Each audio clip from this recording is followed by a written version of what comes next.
GRD तेव्हा उद्भवते जेव्हा पोटातील अन्न घटक अन्ननलिकेत परत जातात. यामुळे छातीत जळजळ आणि आम्ल अन्ननलिकेत परत जाऊ लागते. पण जीआरडी म्हणजे केवळ छातीत जळजळ नाही.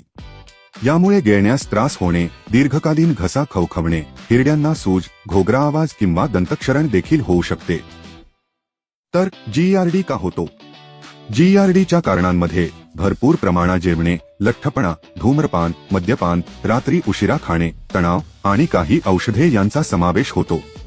घट्ट कपडे देखील गती बिघडवू शकतात.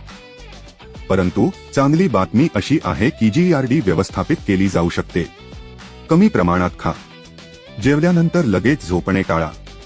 झोपण्यापूर्वी किमान 2 ते 3 तास आधी तुमचे शेवटचे जेवण करा.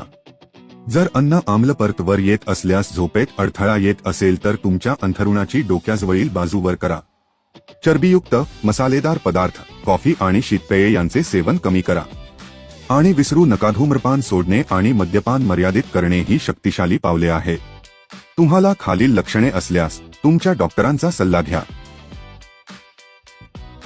लहान बदल, मोठा प्रभाव. तुमच्या आतड्याचे संरक्षण करा आणि ते तुमचे संरक्षण करेल.